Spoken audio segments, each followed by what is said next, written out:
एक श्राप और कई वर्षों तक वीरान रहा राजस्थान का ये गांव अब विदेश से भी देखने आते हैं यहाँ पर पर्यटक। आज हम आपको राजस्थान के जैसलमेर जिले के एक गांव के बारे में बताएंगे जो भूतिया कहा जाता है। कहते हैं कि कभी ये जगह समुंदर हुआ करती थी, यहाँ हजारों लोग रहा करते थे, मगर आज ये गांव पूरी तरह से वीरान है, जिसकी वजह एक श्राप है। जानते हैं क्या है इस गांव कुलदारा की कहानी। मेरा देश महान के फर्स्ट एपिसोड में आपका स्वागत है।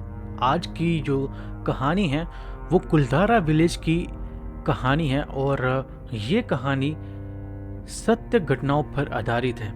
इसमें कोई भी झूठ जहाँ अपने से मनगढ़ंत कहानियाँ जो है वो नहीं बनाई गई हैं। ये वही चीज़ें आपको हम बताएंगे जो असल में हुई होती हैं, जो भी पब्लिक प्लेटफॉर्म पर उपलब्ध होता है।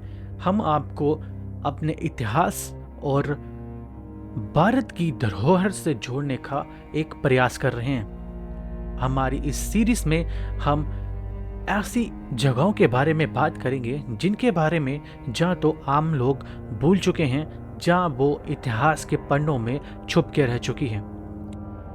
इस तरह की जो सीरीज है ये हम हर संडे एक एपिसोड जो है वो लाएंगे। आज हमारा ये पहला एपिसोड है, इसीलिए मैं आपको थोड़ा लॉन्ग में ब्रीफ कर रहा हूँ कि हमारी जो ये सीरीज है ये शुरू हो रही है और आज से हर संडे ये आपको हमारे चैनल पर YouTube, Facebook, Dailymotion, Instagram हर जगह आपको देखने को मिलेगी।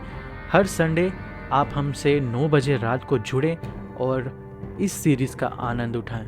अब बिना किसी देरी के इस स्टोरी को करते हैं शुरू।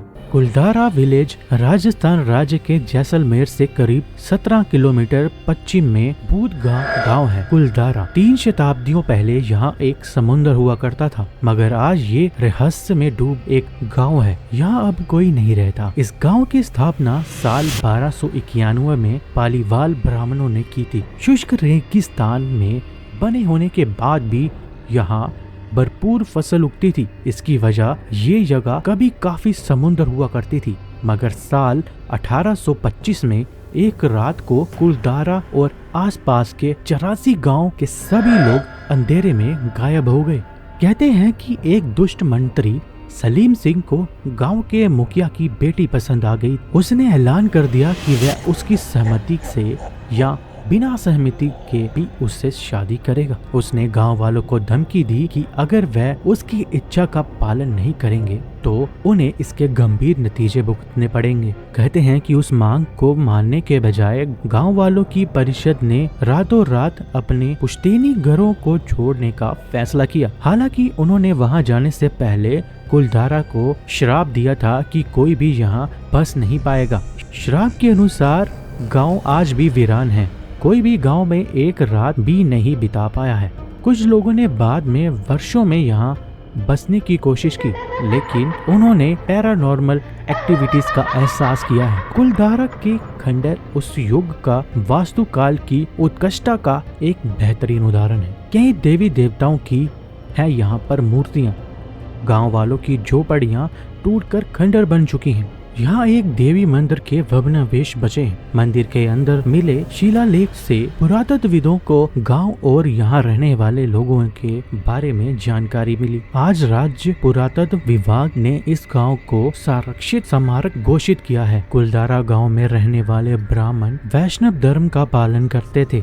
इस गाँव का मुख्य मंदिर विष्णु भगवान और महिषासुर मर्दनी का है। इसके अलावा भगवान गणेश जी की भी कई मूर्तियां यहाँ पर हैं। यहाँ की संकरी गलियां और खंडर हो रही इमारतें लोगों को आकर्षित करती हैं। हालांकि ये जगह वीरान क्यों हुई इसके बारे में कोई सही जानकारी नहीं है। 19वीं सदी की शुरुआत में इसे अज्ञात कारणों से छोड़ दिया गया। ये आज भी कोई नहीं बता पाता। सलीम सिंह की किंवदंती के अलावा लोगों का ये भी मानना है कि पानी की आपूर्ति में कमी या भूकंप की वजह से लोगों ने गांव छोड़ दिए होंगे। इस गांव में करीब 410 इमारतों के खंडहर देखे जा सकते हैं। गांव के बाहरी इलाकों में बसी निचली बस्ती में भी करीब 200 अन्य इमारतें बनी थी। इस गांव के लोग मुख्य रूप से कृषि और व्यापार करते थे। वह मिट्टी से बनी सजावटी बर्तनों का इस्तेमाल करते थे। अब यहाँ रोजाना हजारों की संख्या में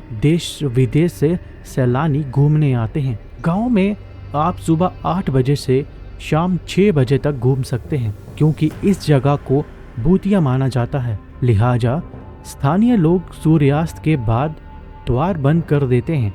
इसके बाद यहाँ कोई नहीं रहता। कुलधारा गांव जैसलमेर के मुख्य शहर से करीब 18 से 20 किलोमीटर की दूरी पे है। जैसलमेर से यहाँ के लिए कैब ले सकते हैं या बस से भी कुलधारा पहुँचा जा सकता है। जैसलमेर का सबसे निकटतम एयरपोर्ट योधपुर है, जो जैसलमेर से 300 किलोमीटर की दूरी पर है। यहाँ घूमने के लिए सबसे अच्छे समय अक्टूबर से मार्च तक का है। अगर आपको हमारी ये कहानी पसंद आई हो तो लाइक, शेयर और सब्सक्राइब करके हमें ज़रूर बताएं।